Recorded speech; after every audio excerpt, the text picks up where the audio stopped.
আসসালামু আলাইকুম। এই যে আমরা খোঁজাখুঁজির পরে এই যে আমরা চলে যেতেছিলাম, এই যাওয়ার সময় ওই যে ওখানে এই যে সাথে দেখা, অনেক খোঁজাখুঁজির পরে এই যে পাইলাম, পাওয়ার পরে জিজ্ঞেস করলাম খাওয়া দাওয়া নাকি করে নাই।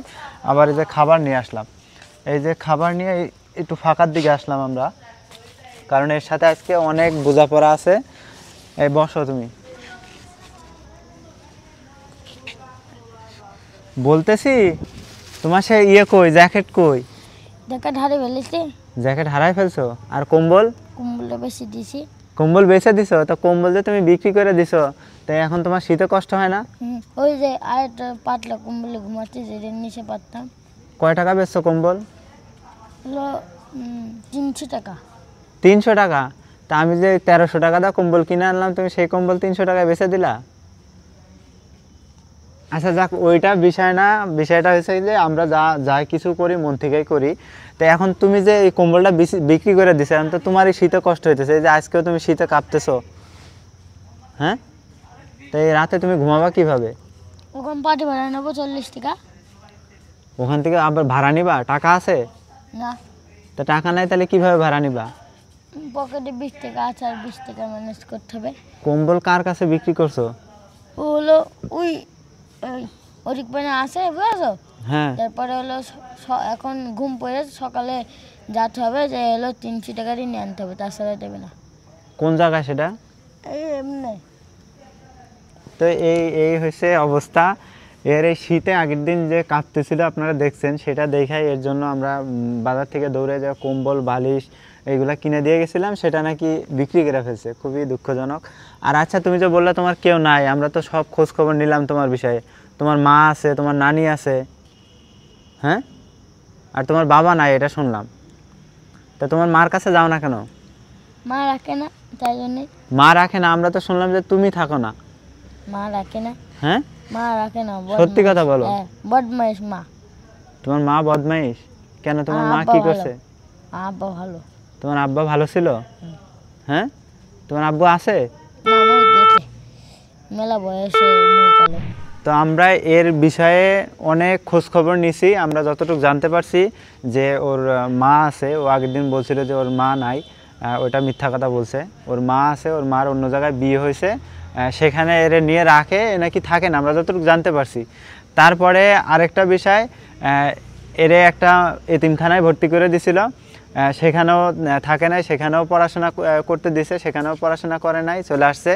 তারপরে জানতে পারলাম যে আরেকটা বাসায় রাখতো, এরে মানে ওই সন্তানের মতো রাখতো, রাইখা পড়াশোনা করাবে বলে ওইভাবে রাখছিল, কিন্তু সেখানেও থাকে না, সেখান থেকেও চলে আসছে। তো তুমি এইগুলা করো কেন ভাই? তো এইভাবে কি তোমার জীবন চলবে বলো? না। হ্যাঁ, তা তুমি এখন কি করতে চাও বলো? পড়াশোনা। পড়াশোনা করতে চাও? হ্যাঁ, তাহলে তোমার মার মোবাইল নাম্বার আছে? আমার কাছে নেই, আমার মুখস্থ ছিল, কারণ আর মুখস্থ নেই। তাহলে তোমার মা এখন কোথায় আছে? ঢাকাইতে। ঢাকায় আছে না? তা ওই তোমার মার ফোন নাম্বারটা ম্যানেজ করতে পারবা? হ্যাঁ, ম্যানেজ করে আমাদের একটু দিবা, আমরা কথা বলবো তোমার মার সাথে। এই যে তোমার পড়াশোনার দায়িত্ব, তারপরে তোমার দায়িত্ব হাজার হাজার মানুষ নিতে চাইছে, হ্যাঁ? তো এখন তাহলে তোমার যেহেতু তোমার গার্জেন আছে, তোমার গার্জেনের সাথে কথা না বলে তো এটা করা যাবে না, যাবে? আচ্ছা, তুমি আগে খাওয়া দাওয়া করো। তুমি নাকি খাওয়া দাওয়া করো নাই? নাও, এই যে তোমার জন্য খাবার নিয়ে আসছি, তুমি আর খায় নাও, তারপরে আরও কথা আছে তোমার সাথে।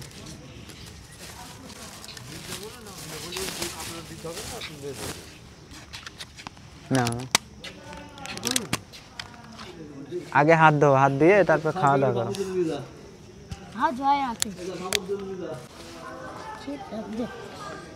এই যে দেখেন, আজকেও এই যে শীতে কাঁপতেছে, দেখছেন? এই হয়েছে অবস্থা।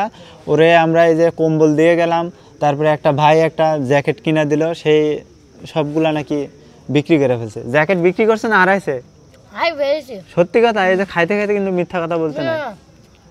হসপিটাল রোড আছে, বিরানি হাউস আছে, এই পারে একটা দেয়াল আছে, ওখানে থুই দিয়েছে। সবাই দেখেছে, মোটর গেলে গাড়ি আছে, ওনার কাছে জালি বলবে কেন জ্যাকেট যে ছুঁয়েলো বলতে, সবাই বলবে হ্যাঁ কেন ছুঁয়েছে, যেটা হাত মাছ পেয়েছে নিয়ে দিয়েছে। তুমি শোনো, তুমি কালকে আমাদের ফোন নাম্বার ম্যানেজ করে দিবা, তোমার নানির আর না হলে তোমার মার, ঠিক আছে? মনে থাকবে? আর তোমার মা তোমারে রাখে না, তুমি বলছো, আমরা কথা বলবো, কথা বলে দেখবো যে কেমন রাখে না। তো ভিডিওটা আপনারা একটু বেশি বেশি শেয়ার করবেন, যাতে এই ভিডিওটা তার মার চোখে পড়ে কিংবা তার আত্মীয় স্বজনের চোখে পড়ে। পড়লে আমাদের সাথে যদি যোগাযোগ করে, আমরা তার গার্জেনের সাথে কথা বইলা তাকে স্কুলে পড়াশোনা করানো যায় কিনা সেটা আমরা দেখবো ইনশাআল্লাহ। তো এখন তুমি কি করতে চাও বলো? তুমি যে এই যে শীতে এত কষ্ট করো, এই যে আজকে আবার শীতে কাঁপতেছো, এখন কি করবা বলো?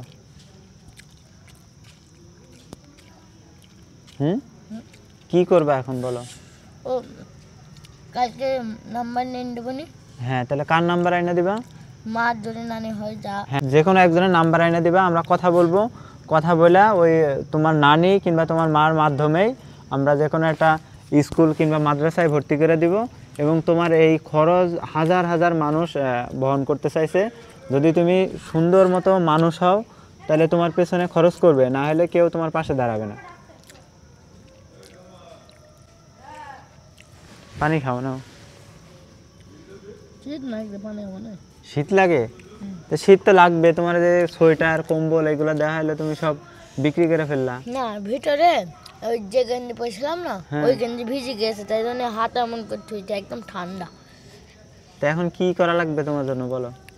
এখন কি করা লাগবে? এখন নাম্বার দিতে হবে কালকে। ঠিক আছে, কালকে তুমি ফোন নাম্বার ম্যানেজ করে দিবা। তোমার শীতের জামা কাপড় আমরা আবার নিয়ে আসবো। হ্যাঁ, আজকে অনেক রাত হয়ে গেছে, আজকে আর পাবো না, আমরা কালকে আবার নিয়ে আসবো। ঠিক আছে, তাহলে আমরা আর দেরি করবো না, অনেক রাত হয়ে গেছে, আমরাও চলে যাব। এই নাও, তুমি কম্বল ভাড়া নিবা কয় টাকা দিয়ে বললা? 40 টাকা। 40 টাকা? ঠিক আছে, 40 টাকা দাও, কম্বল ভাড়া নিবা, সকালে 60 টাকা দিয়ে নাস্তা করবা। হ্যাঁ, আর কালকে তুমি ফোন নাম্বার ম্যানেজ করে রাখবা, আমরা কিন্তু আবার আসবো। আসা কিন্তু ওই তোমার গার্জেনের সাথে কথা বলবো। ঠিক আছে, মনে থাকবে? তাহলে আমরা চলে যাই। হ্যাঁ, তুমি খাওয়া দাওয়া করো, খাওয়া দাওয়া করে শুয়ে পড়বা।